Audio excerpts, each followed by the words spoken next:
पैर वाले ऋषि भृंगी को माता पार्वती ने क्यों दिया था श्राप? आइए जानते हैं पूरी कहानी। महादेवों के गणों में एक हैं भृंगी। एक महान शिव भक्त के रूप में भृंगी का नाम अमर है। कहते हैं जहाँ शिव होंगे वहाँ गणेश, नंदी, श्रृंगी, भृंगी, वीरभद्र का वास स्वयं ही होगा। शिव शिवा के साथ उनके ये गण अवश्य चलते हैं। इनमें से सभी प्रमुख गणों के बारे में तो कहानियाँ प्रचलित हैं। भृंगी की खास बात यह है कि इनके 3 पैर हैं। शिव विवाह के लिए चली बारात में उनका जिक्र मिलता है। बिनुपद होए कोई बहुपद बाहु, यानी शिव गणों में कई बिना पैरों के थे और किसी के पास कई पैर थे। ये पद तुलसीदास जी ने भृंगी के लिए ही लिखा है। भृंगी के 3 पैर कैसे हुए, इसके पीछे एक कथा है जो हमें बताती है कि उमाशंकर के बीच का प्रेम कितना गहरा है। ये दोनों वस्तुतः एक ही है। दरअसल भृंगी की एक अनुचित जिद की वजह से सदाशिव और माँ जगदम्बा को अर्धनारीश्वर का रूप धारण करना पड़ा। भृंगी एक महान शिव भक्त थे। सदाशिव के चरणों में उनकी अत्यधिक प्रीति थी। उन्होंने स्वप्न में भी भगवान शिव के अतिरिक्त किसी का ध्यान नहीं किया था। यहाँ तक कि वह जगत जननी माँ पार्वती को भी सदाशिव से अलग ही मानते थे। शिव सय चरणम केवलम के भाव में हमेशा रहते थे। उनकी बुद्धि यह स्वीकार ही नहीं करती थी कि भगवान शिव और माँ पार्वती में कोई भेद नहीं है। एक बार सदाशिव के परम भक्त भृंगी ऋषि कैलाश पर्वत पर अपने आराध्य की परिक्रमा करने पहुँचे। सदैव की तरह महादेव के बाईं जंघा पर आदिशक्ति जगदम्बा विराजमान थी। महादेव समाधि में थे और जगदम्बा चैतन्य थी। जगदम्बा के नेत्र खुले थे। भृंगी तो आए थे भगवान शिवजी की परिक्रमा करने। शिवजी तो ध्यान मगन थे। शिव प्रेम में भृंगी मतवाले हो रहे थे। वह सिर्फ भगवान शिवजी की ही परिक्रमा करना चाहते थे, क्योंकि ब्रह्मचार्य की उनकी परिभाषा अलग थी। पर क्या करें, पार्वती जी तो भगवान शिवजी के वामांग में विराजमान हैं।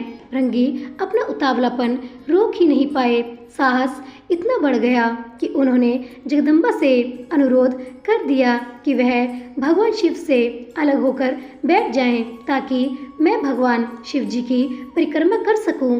जगदम्बा समझ गई कि यह है तो तपस्वी, लेकिन इसे ज्ञान नहीं हुआ है। अभी यह अधूरा ज्ञान है। इसीलिए उन्होंने भृंगी की बात को अनसुना किया। भृंगी तो हट में थे, कुछ भी सुनने समझने को तैयार ही नहीं थे। फिर से माता पार्वती जी से कहा कि आप कुछ देर के लिए हट जाएं, मैं परिक्रमा कर लूं। माँ पार्वती ने इस पर आपत्ति जताई और कहा कि अनुचित बात बंद करो। जगदम्बा महादेव की शक्ति है, वह सदाशिव से पृथक होने को कैसे तैयार होती। माता ने भृंगी को कई तरह से समझाया, प्रकृति और पुरुष के संबंधों की व्याख्या की, वेदों का उदाहरण दिया, परंतु भृंगी भी वैसे ही हठी थे। हठी की बुद्धि तो वैसे भी आधी हो जाती है। माता द्वारा दिए ज्ञान उपदेश उनके विवेक में उतरे ही नहीं। उनकी बुद्धि सृष्टि के इस रहस्य को समझने के लिए तैयार ही नहीं हुई। उन्होंने सिर्फ भगवान शिव की परिक्रमा करने की ठान रखी थी। माता ने सोचा इस अज्ञानी को कुछ भी समझाने का लाभ नहीं है, इसे अनदेखा ही कर देना उचित है। माता भगवान शिव से अलग ना हुई। भृंगी ने भी हठ ही पाल रखी थी। अपने मन की करने के लिए एक योजना बना ली। भृंगी ने सर्प का रूप धारण किया और भगवान शिव जी की परिक्रमा करने लगे। सरकते हुए वह जगदम्बा और महादेव के बीच से निकलने का यत्न करने लगे। उनकी इस धृष्टता का परिणाम यह हुआ कि भगवान शिव जी की समाधि भंग हो गई। उन्होंने समझ लिया कि मूर्ख जगदम्बा को मेरे वाम अंग पर देखकर विचलित है। वह दोनों में भेद कर रहा है। इसे सांकेतिक रूप से समझाने के लिए भगवान शिव ने तत्काल अर्धनारीश्वर स्वरूप धारण कर लिया। जगदम्बा अब उन्हीं में विलीन हो गई थी। भगवान शिव जी के दाहिने भाग से पुरुष रूप में और बाएं भाग से स्त्री रूप में दिखने लगे। अब तो भृंगी की योजना पर पानी फिरने लगा।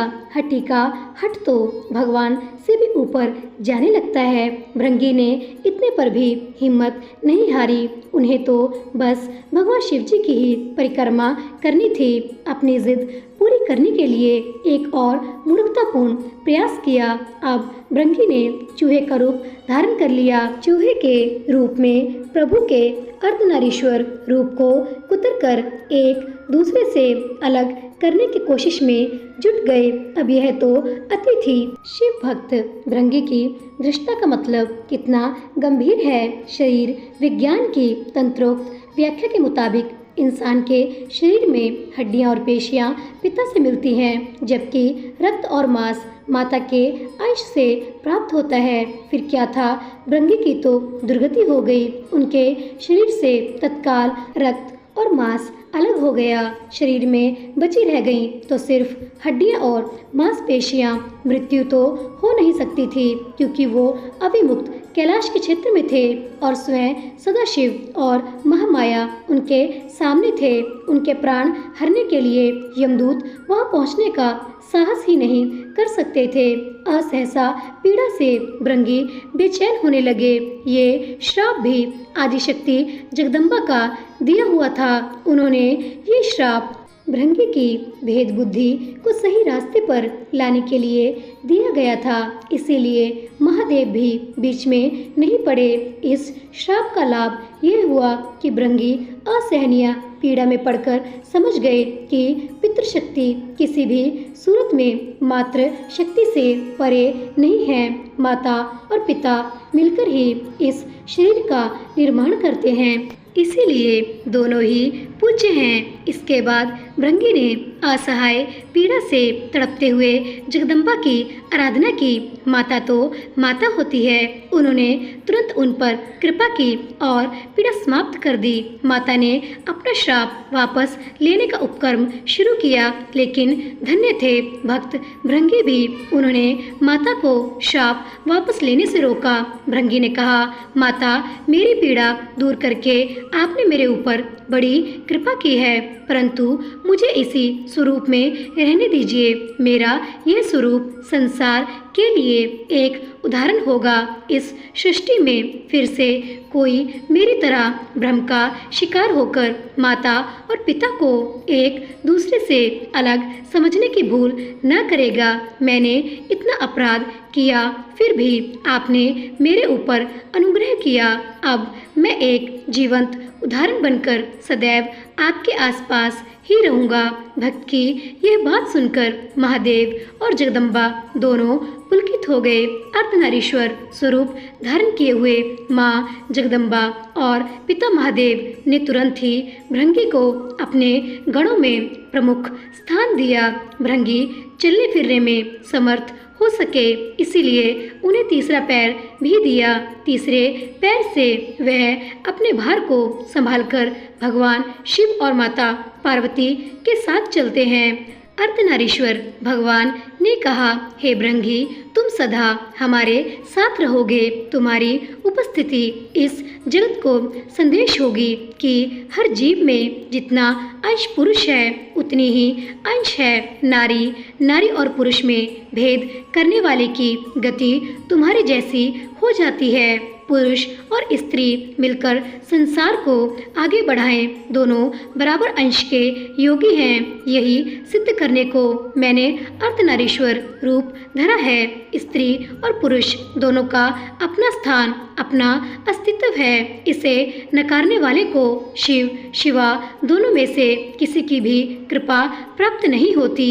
वह जीव मृत्यु लोक में सदा शिव शिवा की कृपा के लिए तरसता ही विदा हो जाएगा। भृंगी को वो पद प्राप्त हुआ जिसे हासिल करने के लिए इंद्र आदि बड़े बड़े देवता भी ललायित रहते हैं। संसार को मैथुनी सृष्टि की व्यवस्था भगवान शिव जी ने ही दी है। इसके लिए उन्होंने सबसे पहले ब्रह्मा को अपना अर्धनारीश्वर स्वरूप दिखाया। उसे देखकर ही ब्रह्मा ने नारी की कल्पना की, नारी और पुरुष के सहयोग से सृष्टि रचना की व्यवस्था दी, अर्थात नर नारी मिलकर सूक्ष्म ब्रह्मा की तरह सृष्टिकर्ता हो जाते हैं। फिर भगवान शिव ने माँ जगदम्बा के साथ विवाह व्यवस्था दी। सर्वप्रथम विवाह भगवान शिव जगदम्बा का ही है। दोस्तों, अगर आप भी मेरी तरह महादेव के भक्त हैं तो प्रेम से बोलिए नमः पार्वते हर हर महादेव। जाने से पहले चैनल को सब्सक्राइब, लाइक और शेयर करना मत भूलिएगा। ऐसी ही ज्ञानवर्धक जानकारियों के लिए मिलते हैं अगली कहानी के साथ। तब तक के लिए हर हर महादेव।